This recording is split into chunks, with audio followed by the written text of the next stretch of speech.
NT Ramarao గారి వెన్నుపోటు దగ్గర నుంచి నిన్నటి మొన్నటి అప్పులకు సంబంధించిన అబద్ధాల దాకా ఈరోజు ప్రజలను మోసం చేస్తున్న P4 కార్యక్రమం వరకు అన్నీ అబద్ధాలే.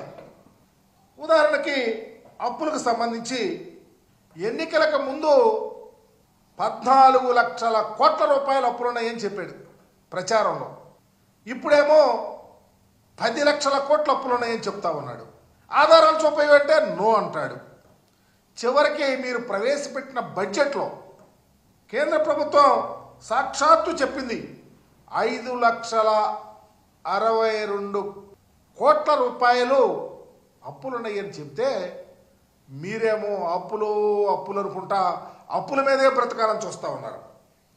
ఇకపోతే రెండవది P4కి సంబంధించి సమాజంలో 20% పేదలు, వాళ్ళకి సంబంధించి 10% బాగా సంపన్నులు ఉన్నారు, వారికి అప్పగిస్తారని చెప్తా ఉన్నాడు. ఈ P4 ఏంటో, ఈ పేదరికం ఏంటో, ఈ సంపన్నులు ఏంటో, అసలు ఎంతమంది ప్రజానీకం ఉన్నారో, ఎంత పేదవారు ఉన్నారో, ఎంతమంది ఇన్కమ్ ట్యాక్స్ కడతా ఉన్నారో ఇప్పటికైనా ప్రజలకు అర్థమయ్యేటట్టు చెప్పండి చంద్రబాబు నాయుడు గారు. ఎందుకు ఈ రాష్ట్రంలో 1,61,00,000 కుటుంబాలు ఉంటే దాంట్లో తెల్ల రేషన్ కార్డులు ఉన్నవాళ్ళు 1,41,00,000 కుటుంబాలు. అంటే 90% పేదవారే. ఇన్కమ్ ట్యాక్స్ కడుతుంది ఎంతమందో తెలుసా? 8,60,000 మంది కుటుంబాలు మాత్రమే ఇన్కమ్ ట్యాక్స్ కడతా ఉన్నారు. ఇంత దారుణమైన అబద్ధాలు ప్రజల్లోకి తీసుకెళ్లాలని ఎన్నికల్లో చెప్పారు. అబద్ధాలు పుంకాలుగా రాయించారు. మరలా అబద్ధాలు చెప్తా ఉన్నారు. మరలా డైవర్షన్ పాలిటిక్స్ చేస్తూ ఉన్నారు.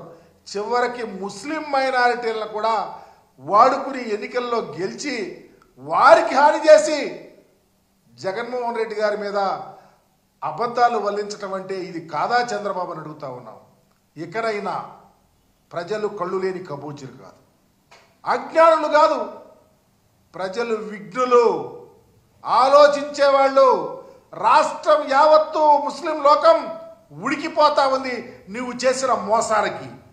అందుకనే వక్ఫ్ బోర్డు విషయంలో ఈ అబద్ధాలు చెప్తా ఉన్నాడు, నకిలీ వార్తలు అబద్ధాలు రాయిస్తా ఉన్నాడు.